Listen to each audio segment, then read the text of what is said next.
Welcome to TIMFD. Today is my favorite day with your hosts, David Towner and Sam McEwen. If this podcast does speak to you, please like, share, and comment. Let your friends know all about us. And now, here's your hosts, Dave and Sam. Oh, welcome to Today is My Favorite Day with David Towner and Sam McEwen. How you doing today? Well, we've just come out of Thanksgiving. This is the time of the year where we gather together with family. We're thankful for a whole lot of things. Yeah, no, not really. Yeah. No, we are.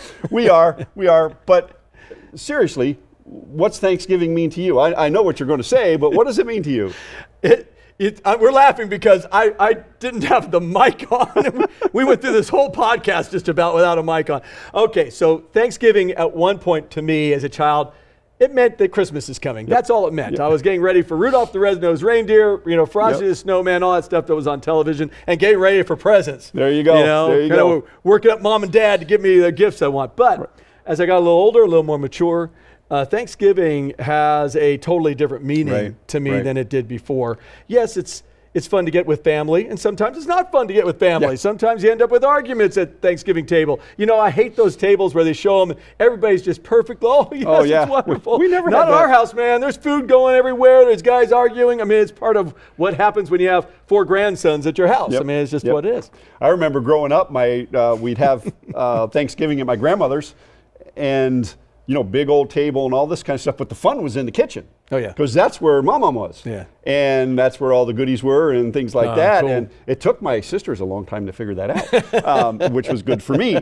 But yeah, it used to be a time of family and wonderment, but it has changed so much over the years. Yeah, it has. I know when we grew up, my parents invited families over. So we had a huge, just tables connected all over the place, and everybody would eat together, and everybody brought food. So it wasn't all on my mom. My mom would not let that happen. So everybody brought something, and it was a family's affair. That's what we did this last weekend was everyone from the family brought something because none of us wanted to do too much. It was just to hang out with each other. Right? Yeah. I mean, that's really what we wanted to do. I cooked.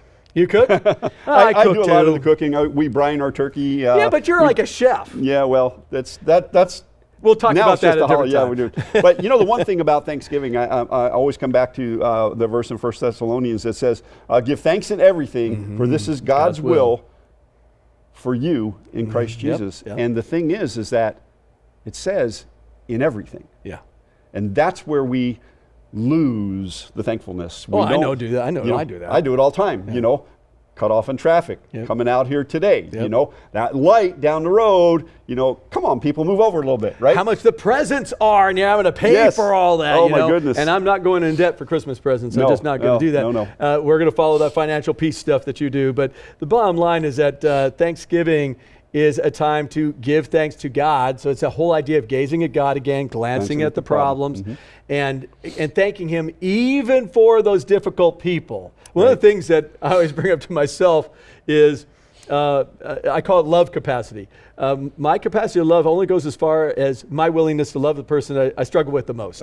So if I can love the people around me better, even if they drive me crazy, and I'm talking about family members and church people or people in the business world or whatever, if I can love that person, pray for blessings on them, then I think I could be more thankful for not only them and their life, but also thankful for what God has given me, that person in my life that I could learn from. Right, and that thankfulness goes hand in hand with forgiveness.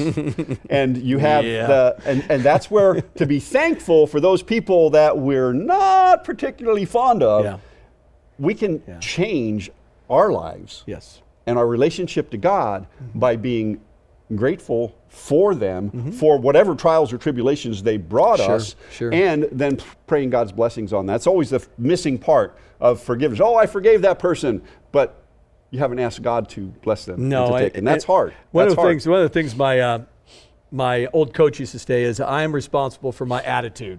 Yes. And you must own it, right? Yep. And so if I'm going to have an attitude of gratitude, if I'm going to be thankful, that's my responsibility. That's no one else's. Right. That's not my wife's, my kids, you, or anybody else. It's my responsibility to be thankful to God because it's healthier for me, right? I mean, right.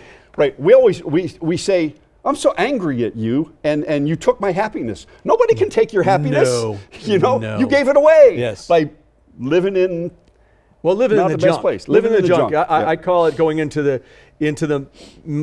mire, the muck, and if I'm not going to be thankful, if I'm going to be angry at somebody, I'm wallowing in it. I'm rolling in it just like you would think of a pig rolling in mud. That's exactly how I picture it for me. Right. And am I rolling around in the muck? And there are times where I have definitely done that.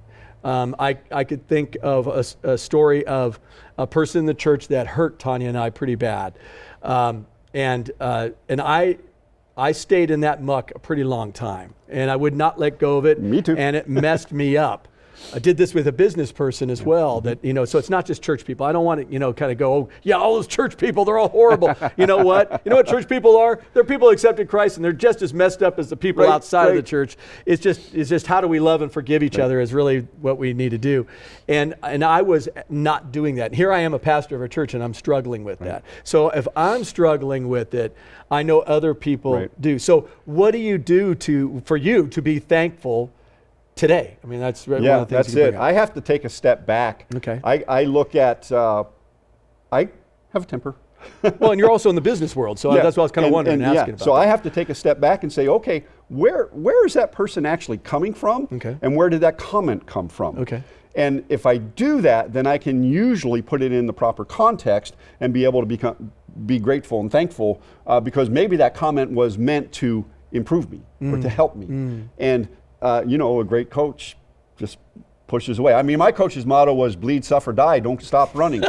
So that sounds familiar. Yeah, right? So it's one of those, I have to take a step back. And I know that when my attitude is turning bad, if I don't stop and breathe, if I don't stop and say, okay, God, show me why I'm getting here and let me forgive, let me move on, and I got to gaze at God. I got to let go of it and gaze at God and say, okay, I forgive him, move forward and begin to pray the blessings. Yeah. It's not easy, and we just came through Thanksgiving, and I can look back on some of the great family gatherings we had. Oh yeah, but I can look back on some of the great arguments we had, and the turkey got burned, and when my mother got a little bit older, and we kind of had to stop letting her cook the turkey. Sure, I could see that. It was made a mess. Edible. Made a mess. I get that. With my mom, this Thanksgiving was a little different because this is the first Thanksgiving without my mom. Right. She passed away a couple of months ago, and this holiday season has definitely been a little more trying. Right. And my birthday's during this holiday season, so it makes it even worse. My dad died on my birthday 4 years ago, so there's a lot of that kind of emotional stuff going on. So for those who have gone through loss, this is what I've done during Thanksgiving, is just to thank God for the people that I've had in my life. So thanking him for my mom and dad, mentor, and my dad, my mentor, my mom, my prayer warrior, and thanking him for them. And then also thanking God for the people I have in my life right now, my wife, my grandsons, my sister, my sisters, my brothers, the people in the church, yourself, and being thankful for the people I have right now. Right. That omnipresent God, he's right here with us right now. He wants to hear from us. He wants to hear from me. And so if you've gone through a loss, it's okay to be grieving through this thing. And I have one friend here, his name is Bruce, here at the church, who says, my dad died 20 some odd years ago, and I still, when I hear a song, I still grieve over it. Yep. And it doesn't mean that he's like, wallowing in a hole somewhere, what he's doing, he just misses the person. And we could be thankful for that person in our life, right? I mean, that's... Yeah, I lost my dad 4 years ago at Christmas time. And my mom has Alzheimer's, so she thinks I'm her great-grandfather, by the way, which is really kind of funny because she never met him.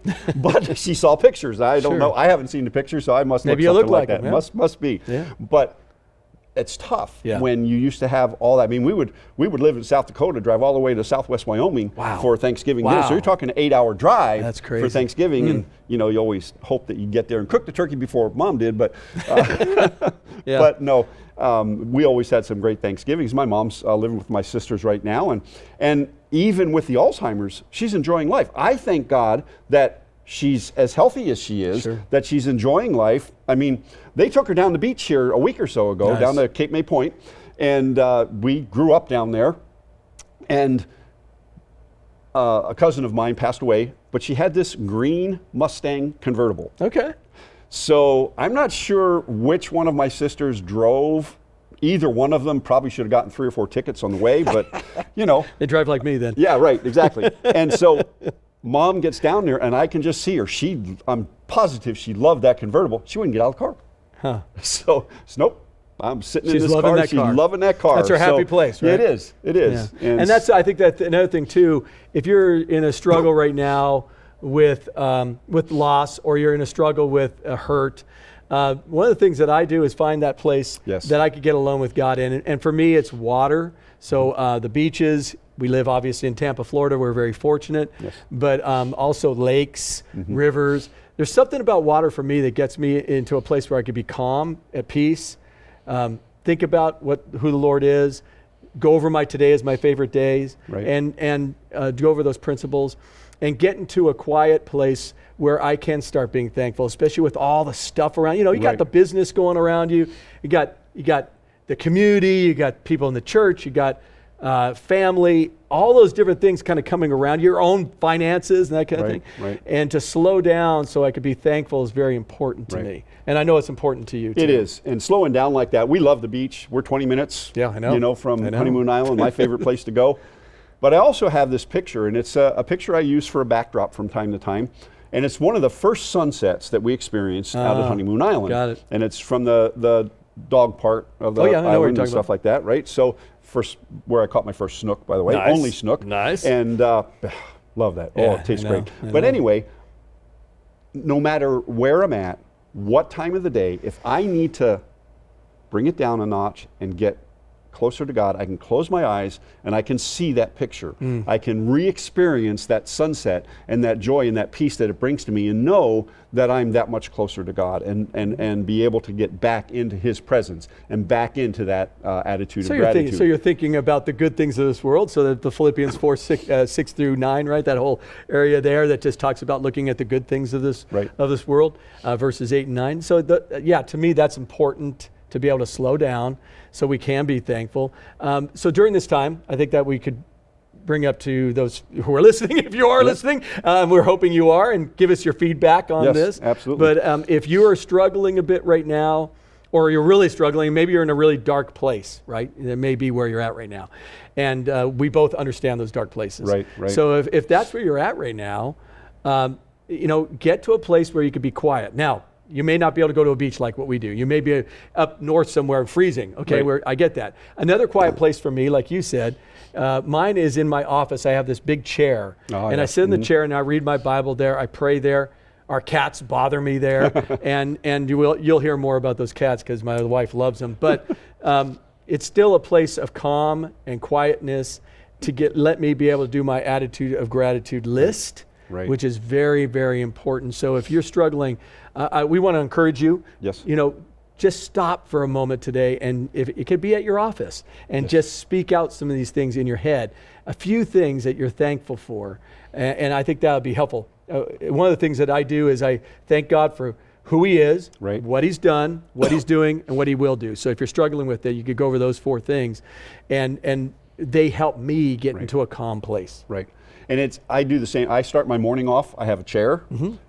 Nobody gets up as early as I do. Yeah, I know. And so I have my quiet time. I start my day that day. And I find if I don't take my time to do a little bit of journaling, plan the rest of my day out, and spend that time in meditation with God, with His in the Scriptures. I do my Bible study then. I do my prayer then. If I don't take that time, my day's all out of kilter. And it's absolutely. It's become more and more. The older I get, maybe the gray hair is wisdom. I don't know, but the older I get, the more important that becomes, and to be able to say thank you, God, for these people in my life. Yeah, and we're going to talk a lot more about this kind of stuff if that's what you guys want to know about.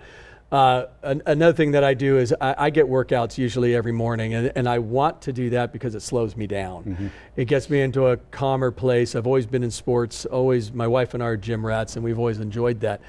And so the combination of going to get a workout, reading the Bible, praying, go get your workout, come back, I'm ready to get going in my life.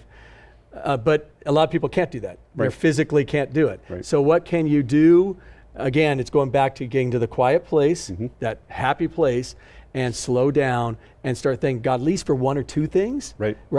Doesn't have to be a ton of things, but one or two things. Right.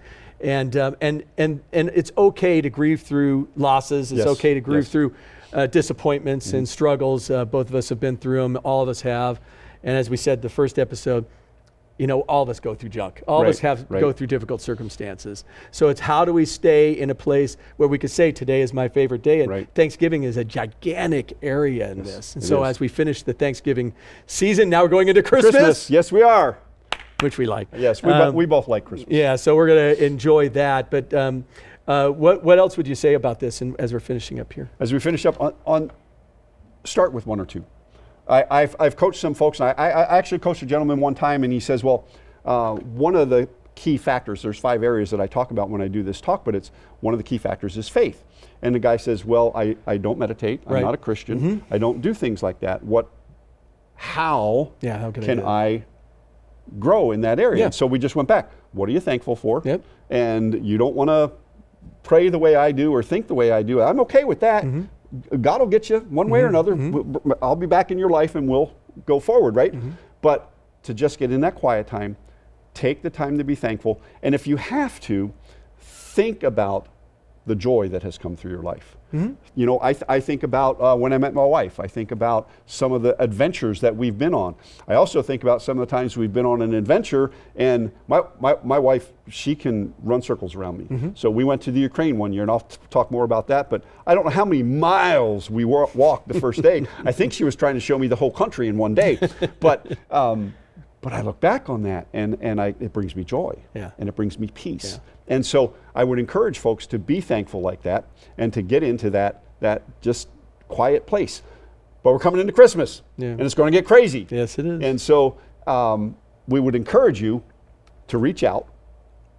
And David, how can folks get a hold of you? Well, they can contact me. You can contact me at contact@davidtowner.com or just go to my website, davidtowner.com. Okay. It's very easy to do that. And for yourself? For me, it's sam@aliveandatpeace.com, written out. And you can go to our website, samandreadalive.com. Look, if you have questions, you have something you would like to hear us talk about, whether it be about our faith, whether it be about our physical workouts, because you do stuff entirely. I cannot do the gym rat thing like you do. I get that. I do a lot of walking. So if it's a faith thing, if it's a question you have about our relationship with God, about where we're coming from. Well, and just dating in general, or just relationships in general. Relationships. We'll have some fun with that. Yeah, we will. The big thing too is that thankfulness works in every field. So if you're in the business world, it will help you in the business setting to get your head in a good place before you go and make that sale. And if you're in sports, I have grandsons that are all in sports. To be thankful for the moment that you're in will get your head in a right place, your mindset in the right place, so you can succeed. So thankfulness has a lot to do with success. It has a lot to do with what God wants us to do. He wants us to succeed, right? You see that in Joshua 1. He wants us to succeed. So, well, why not do it, succeed? Right? So why not do it? Why not make today your favorite day? Don't hesitate to reach out to us. David's got the book here. It's a shameless plug. Shameless plug. Today is my favorite day. Contact@davidtowner.com, sam@aliveandatpeace.com. Y'all live very intentionally and be very, very blessed today. Thanks, my friends. Bye. Have a great day. Thank you for listening to TIMFD. Today is my favorite day. The views, comments, and opinions expressed here today are those of the hosts and guests alone, and Dave and Sam are solely responsible for the content of this podcast. TIMFD, Today is My Favorite Day, is produced and directed by Alex Korn. Music is composed and performed by Chuck Vaught. Thank you for listening. Have a great day, live intentionally, and be very blessed, my friends.